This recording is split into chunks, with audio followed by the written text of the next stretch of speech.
Okay, so part 3 is here. Now, Paul really surprised me towards the end of the podcast with what is it that we could potentially do and what we can get ourselves in touch with. Also, I wanted to know, so we dive deeper into the ethical side of it. And what we touched upon is something I did not expect about being on a civilization approach towards AI.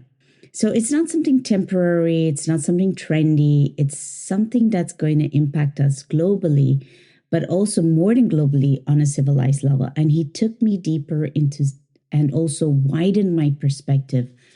Now, I wasn't really all the time convinced about generative AI, but I liked his approach and how he invited me to think differently about it. I know we're still in the beginnings of AI, but maybe there's hope. I don't know. You tell me. Let me know in the comments after you listen to this week's episode. Enjoy. Towards a Star Trek economy where we're all working together, and they call it the Federation, so they're all working together, or you're heading to a Star Wars where we've got division and we're fighting each other. There's an empire, yeah. So those, because it's the future, both are possible, yeah. So we're heading towards something new because it's operating at the civilization level. Yet, if you look at our current politics, we're breaking away from Europe and the globalism, and we're becoming more nation state, more tribal. So there's almost like a reaction against globalism in that we're going towards more tribal behavior. However, we're going backwards, going forwards. We're going backwards. However, the wave that's coming operates at civilization level. So the technology is civilization level, but so are the problems. So global warming. So quite often you hear people say, well, what's the point? China generates more CO2. What's the point in the UK doing something about it? Yeah. In one sense, they are right. We can't act at an individual country level when it's a civilization level problem. Yeah, it's global. So in a way, the technology says to us, we could solve these problems because for the first time in human history, we can operate at a civilization level. Yeah. So if we don't have civilization level technology with civilization level problems, then as humans, we need to operate at civilization level structures. And we have some of those. So United Nations, we have charities, non-governmental organizations. So these things aren't new. We've perhaps been a little bit disappointed in some of these structures, but we've already had the thought processes. We wanted to eliminate World War I type scenarios with the League of Nations. That failed. We had World War II. We've now got the United Nations. And if we read our newspapers, watch the news, social media, whatever, we get the impression that those things are about to collapse. If Trump gets in, how much more would these structures collapse? Yeah. Yet, what all this technology, what these waves are telling us is we're going the wrong way. We need to turn around, look forward, and understand the future can only be solved by cooperation at the civilization level. Yeah, so it feels like that as well, but it's easier said than done, I guess, at this moment. Like you said, it's like we're working against the wave rather than working with the wave. True, but all we have to do is we can see successes. Yeah, so something like Wikipedia, that's a civilizational level product. It's fantastic. The ability to use telephones was the start of the civilization level technology. The internet is a civilization level technology. The fight against the pandemic was a civilizational level effort. So we have successes. We have a model. We have a vision of the sorts of things that can work. There's something called the global commons. Yeah. Again, that's a civilizational idea. So we already have the seeds, and perhaps some of these seeds are already started to grow that show us the way to the future. So I think there are, if you look closely enough, there are positive answers for the future. No, I can see the positive answers. It's just a matter of humans working together. It took me back to something AI told me. I said, what are the challenges of AI?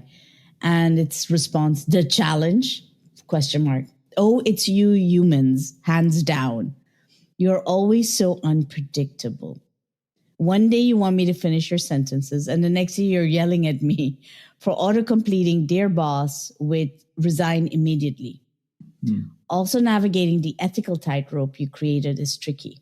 Do I preserve privacy or give you personalized ad for that sushi place you Googled at 2 a.m.? And don't get me started on how hard it is to explain myself. Half the time, I don't even know why I made a decision. It's like it's a little like when you accidentally, like a 7-year-old photo on Instagram, you're there, but it's hard to say why. So going back to what you're saying here,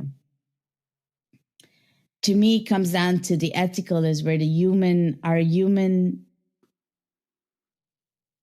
I would say our human potential, our greatest power is critical thinking, is being able to communicate, because that's what will get us through in the civilized area, is communicating. So like cultural communication is going to come back full force.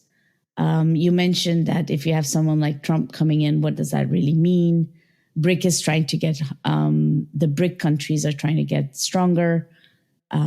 So communication is at the heart of the ethical challenge then. Yeah. I mean, the BRICS countries coming together is an example of a civilizational effort. Yeah. So we can agree or disagree with them. Yeah. The positive is they're going to work together. Yeah. That might be the detriment to others, but they've already worked out that they need to work together. Go ahead. No, so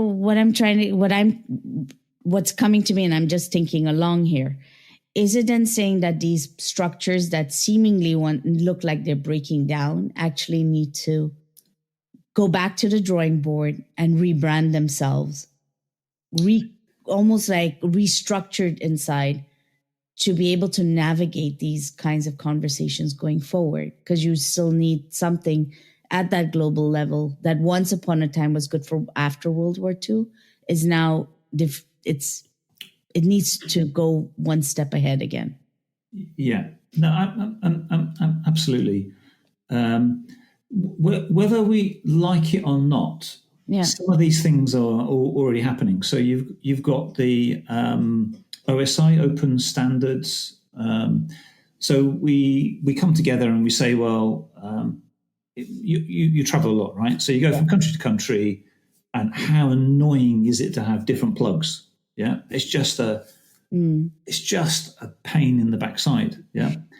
If you go back to the early periods of energy generation, that notion of different plugs was within countries. So you go from London to Manchester, and you might need 10 different plugs, because every place you went to had different plugs. So it was completely inefficient.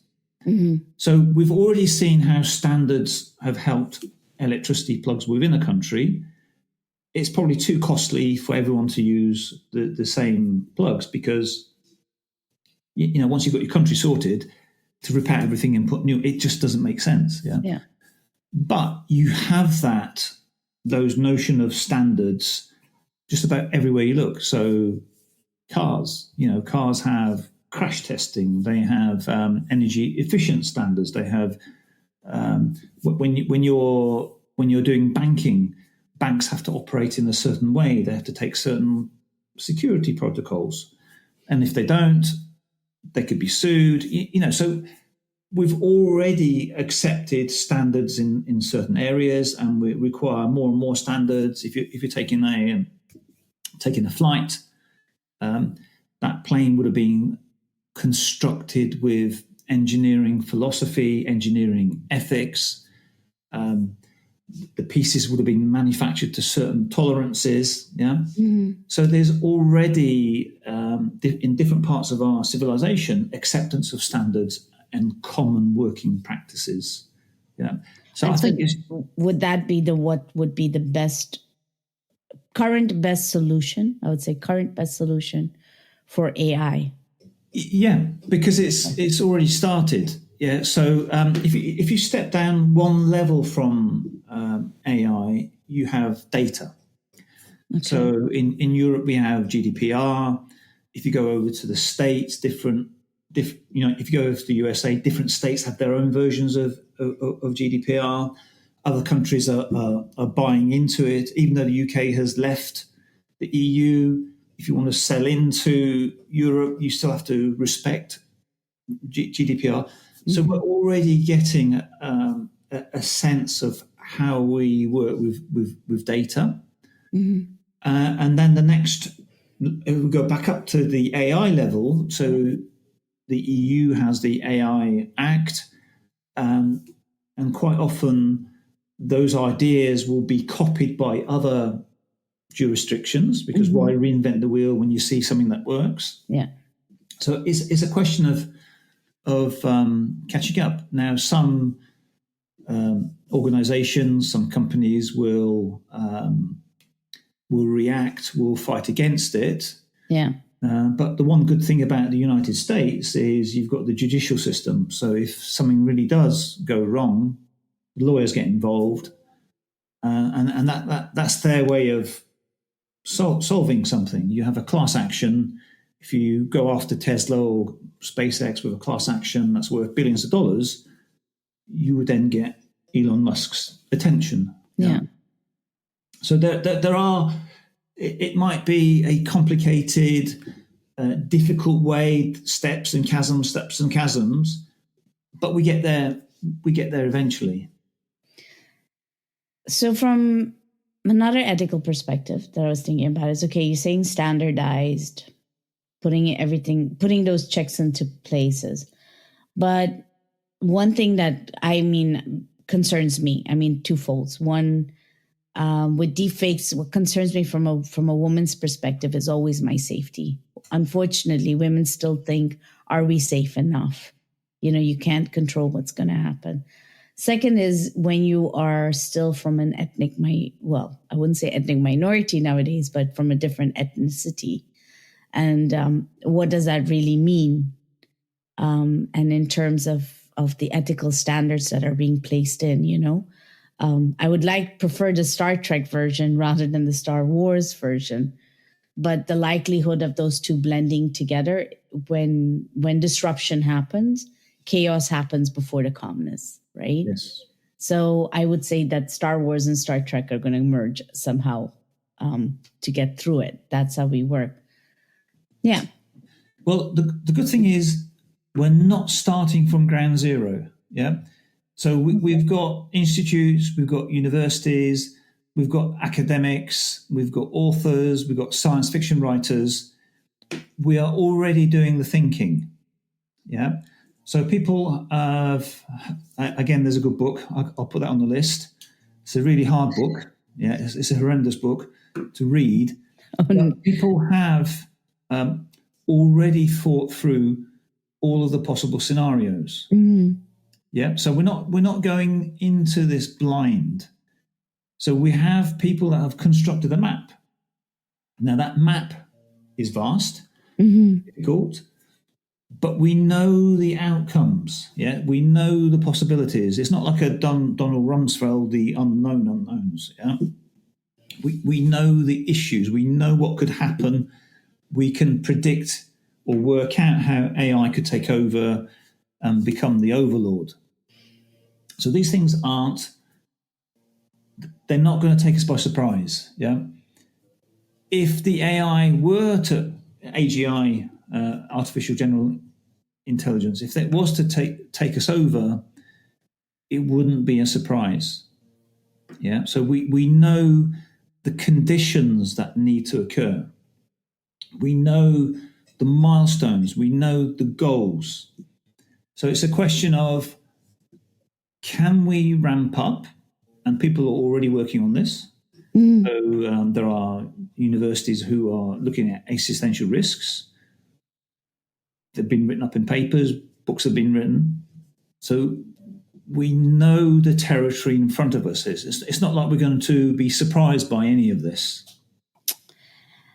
Yeah, I get that. But okay, look, so I'm an author, right?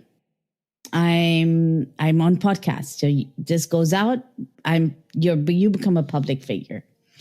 I go on Instagram and all of a sudden I see reels and the voice sounds very familiar. There's Anthony Hopkins' voice, but it's not something Anthony Hopkins would ever say. And I'm like, okay, so this is AI. This morning I saw something pop up from the New York Post. Yeah, New York Post. Sotheby's is selling an art by a humanoid robot. And I'm thinking, well, aren't they? The only way that this humanoid has been able to pick this thing up is by cherry picking other people's beautiful creativity, cherry picked it, and then created its own. And now it's going to be sold for $180K. Where's the ethicals on that? So even with all these maps and everything that are there, by the time it decides to get some answers, right? That mental health actually does get questioned as well. So then what? Yeah, well, again, we have to work through these issues. So, a classic case at the moment is, I've got to remember who versus who, but I think it's one of the newspapers is trying to sue OpenAI. If all of the articles that you've written are then reproduced by OpenAI without attribution, so who is earning the revenue from that? You know, Yeah, who exactly. owns the copyright? Yeah. So we will need to have these debates. We went through that with music, then we came up with the streaming services. Mm-hmm. So the streaming services now pay royalties to artists. So that's probably worked out quite well. And if you're entering the music industry, you no longer have to fight with executives. You just put your music up there, and if people like it, off you go. Yeah. So we have precedent. We have managed to do this in certain areas. And I think it's just a question of, we'll probably go from disaster to disaster, from problem to problem. Lawyers will get involved. But that's how we created our laws. You know, we started off at the bottom, especially in the UK. It wasn't top down. And we looked at different cases as they occurred, made rulings, and then when we make new rulings, we refer to previous rulings, and we organically come up with ways of doing things. So at the heart of it, critical thinking still reigns. Yeah. Still reigns. So human communication is going to become more precious or more necessary, it sounds like. Yeah. Connections, being able to reach out, speak to each other. Yeah. Ultimately, we need to prize what makes us human. It's the bonds, it's the friendship, it's the ultimately what makes us human. Yeah. So we don't complain about the spade or the axe or the hammer or the screwdriver. Right? Yeah. We just use them. So why shouldn't AI be at our service? And in fact, that takes us straight back to the ethical considerations. AI should be at our service and not the other way around. Do you think currently we have it a little bit the other way around? Yeah, because we're not aware. Our data is being traded left, right, and centre. We're being nudged. Behavioural economics in action. We're being nudged. We're being sold to. We're being manipulated. So do you think marketing could be doing also a bit of a fact check on the ethical sides of things? Yeah. There's no reason why underhand practices should not be brought under control. So that should go under the part of standardization and criteria, I guess, certain criteria. I believe one country, I don't know if it's this country or in Europe, they're going to have certain levels, degrees of intensities of how crucial it is. Yeah, so that's basically the AI Act. So you would categorize your AI into different categories. Mm-hmm. So the most serious, so AI in charge of a nuclear submarine or nuclear power plant, obviously needs to be considered as high risk. Yeah. So you need to be much more careful. The AI that controls your robot that goes around vacuuming the house, really? So we probably worry less about it. Yeah, I think so. I mean, it'd be nice that they, instead of spending all the money on getting a humanoid robot to do art, I would have loved a humanoid robot to clean my house. That's the kind of things that I think are useful and that you could say clears up productivity. And time is a commodity, so it would free up a lot of time for us to do the human activities, get in touch and do all of that. And I don't see that as such. But having said that, there is a beautiful side to AI. I mean, I love it. Right now, you and I are in a conversation. I know after this, my whole processing behind this has a lot to do with AI. And then it also saves me a lot of time because I don't speak English as a first language. So writing a newsletter, I would like to tear my eyes out. But now I can run it through an AI and I feel the confidence coming forward. And so I see those great things about it. And, like you said, also people who cannot afford legal lawyers, for example, there's a company called Do Not Pay, from my understanding, and they're making it more cost effective. Those are things that I do think, wow, okay, socially responsible, making people's lives more easier across the globe as well.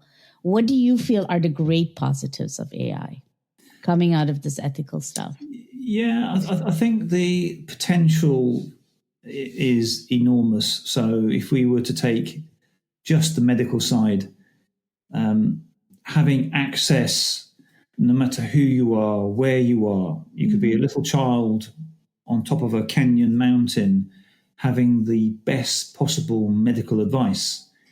That's not a pipe dream. It's here. You could ask ChatGPT for some tips. It's already here. Yeah. And so we can build upon that. We can collect data from our smartwatches. We can have absolute fantastic healthcare.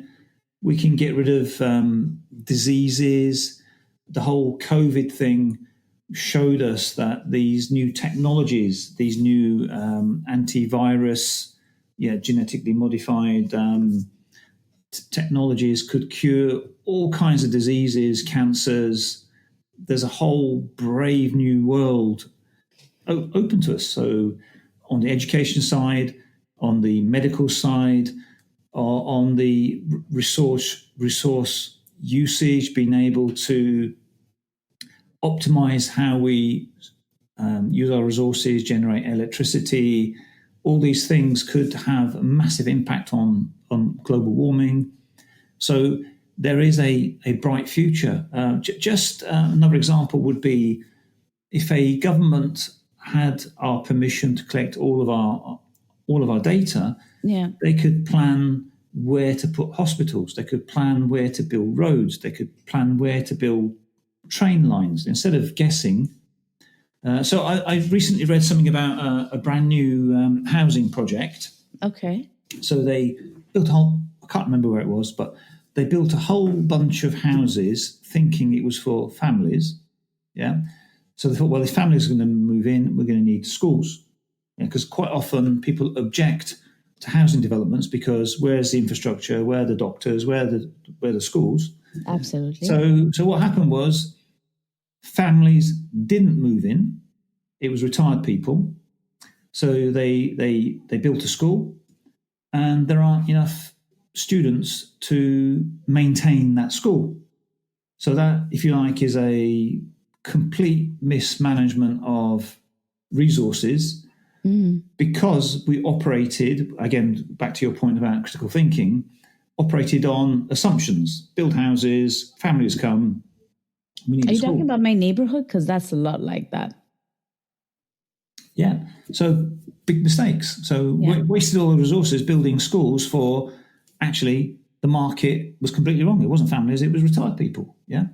So all these sorts of things could be approached in a more beneficial manner through prediction, through optimization. So I think the future is positive, is ultimately positive, as long as we can mitigate the risks.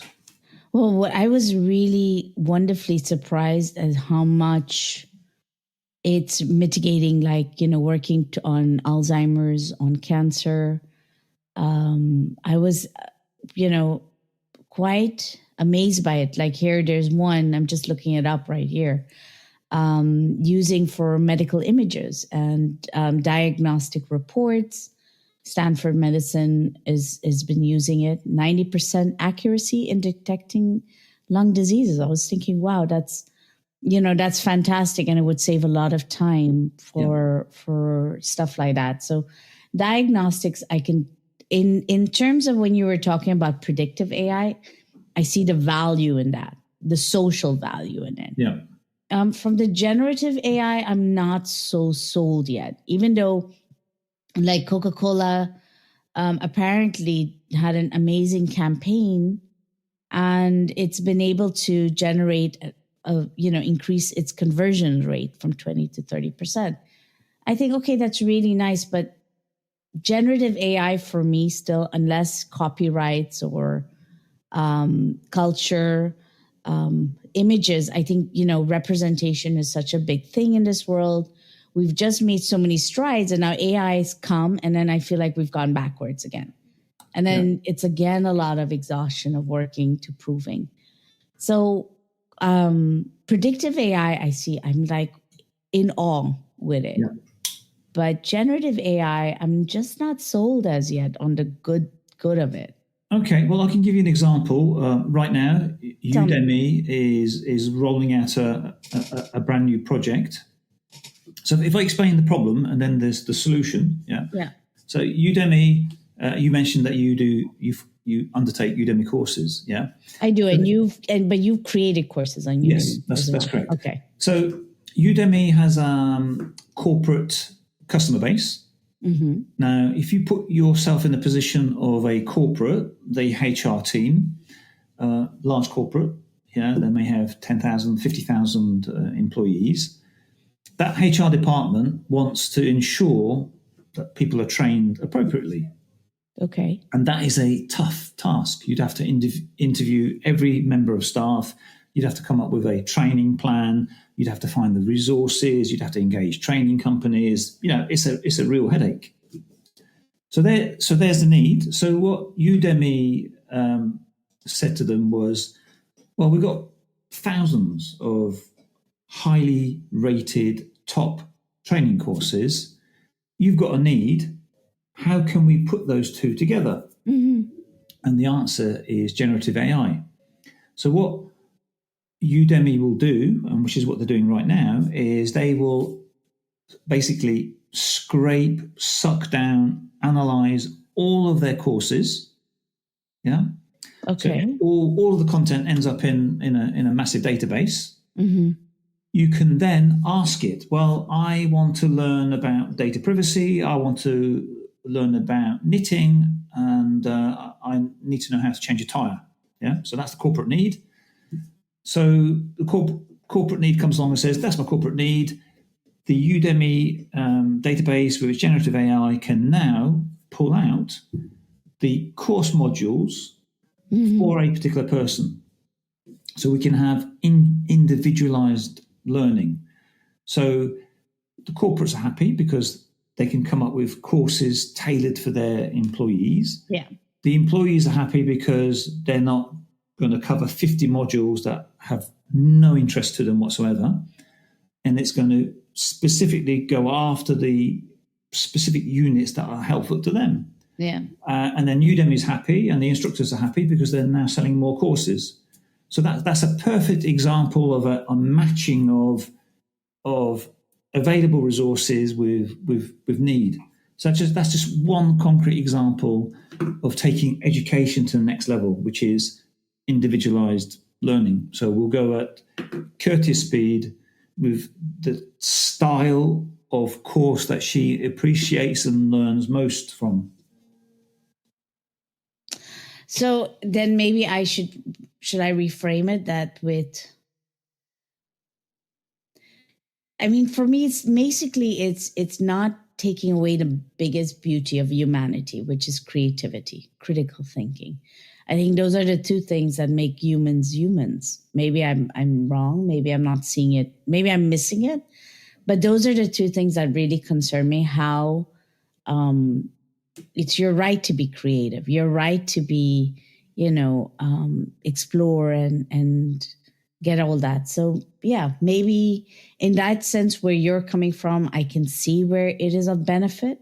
And I would be one of those who would definitely jump in all in and say, first one in, I love to learn and it's more personalized to my needs. I would definitely say yes to that. It's just a creativity. Maybe I'm just not. Okay, let me give you another example. So my daughter is currently at university. She's doing textile design. Okay. Yeah? The value of generative AI to her is in taking the brief.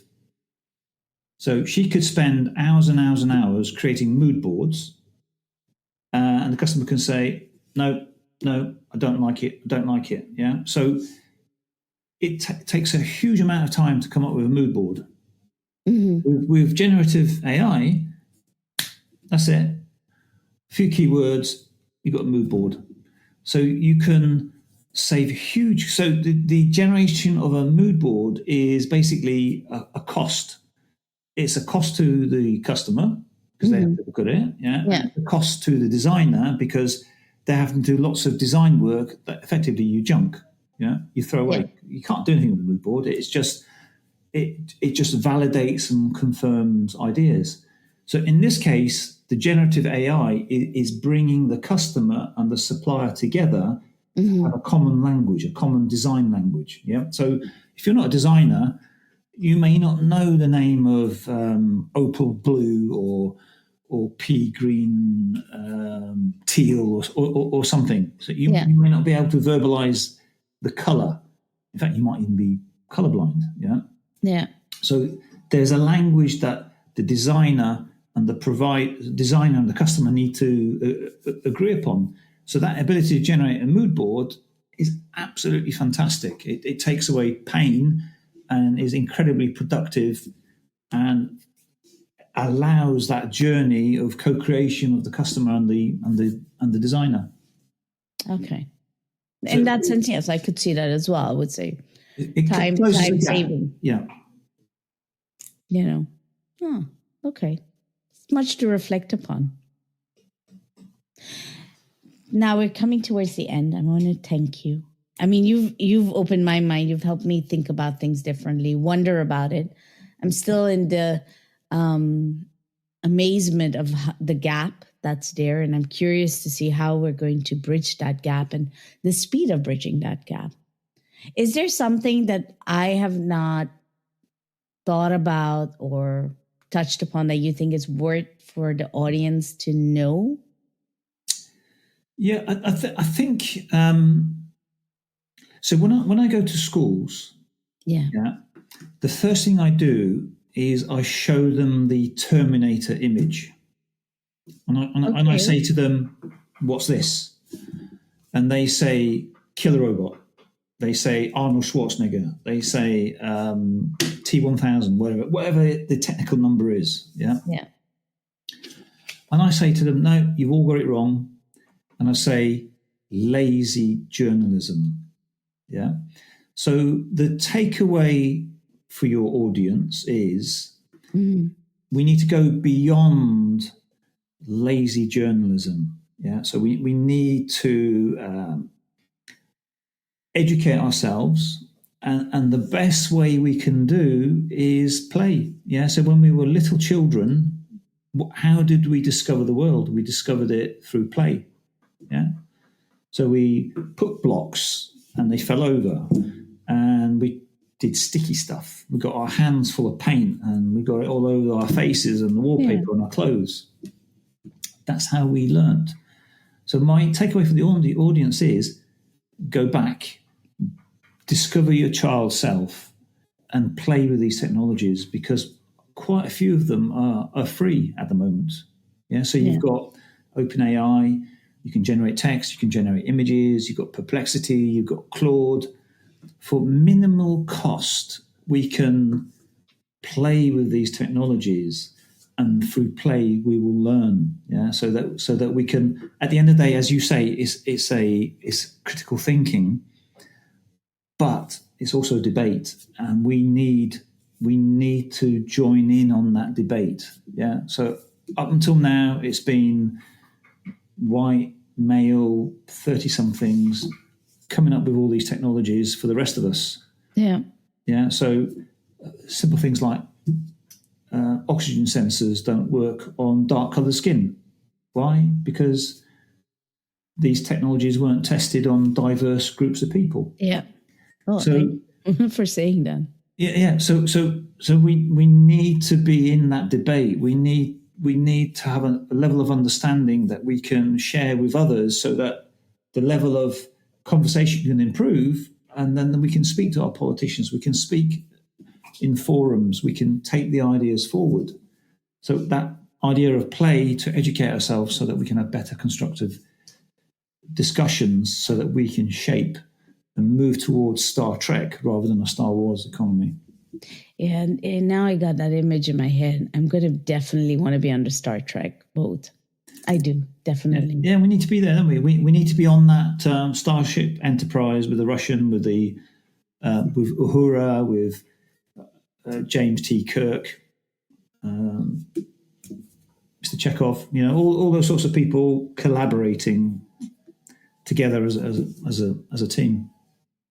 I think so. I mean, I always say I'm a bit of an optimist, or maybe very utopian, but I'd love to see humanity just start connecting with one another, because beyond all these labels and everything. And it'd be nice if AI does have that contribution towards it. Why not? You know, like I said, I'd rather be on the Star Trek than Star Wars any day.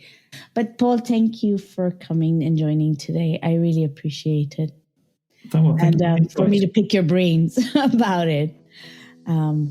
Yes, I will put the links in. I'd love for people to connect with you. Would you be open for that? Yeah, of course. Yeah, I can be reached on LinkedIn. Probably, though, if you are going to reach out on LinkedIn, just mention Kirti, because I get quite a lot of spam connections, which I ignore. So if you start off with the word Kirti, then I'm much more likely to pay it. Thank you, Kirti. Yeah, it's a privilege and an honor. Thank you. No, thank you. So tell me, were you as surprised as I was with his answer about what we need to do on our side? Play? I did not expect that coming from him. But also, play was about creativity, that invitation to be playful and get to know AI for what it is, but also apply our critical thinking. Now, I'm all about debates. As if you haven't heard yet, next month I am going to be talking to one of my mentors who supported me on debating, but also why it is going to be so necessary for us to articulate our differences, articulate our points of view in a very respectful manner. I mean, but I'm curious, what did you think about the episode, in the sense that, did it surprise you? What do you think going forward? Just let me know. What is your thoughts around AI now that you've heard the ugly, the ethical, and the good about AI? And if you haven't already, be sure you are following, sharing this podcast. You're also helping me tremendously. But we're reaching more and more individuals who would be also, or who may have these thoughts or thinking about certain subjects like this. And if it helps them, why not? Till the next one.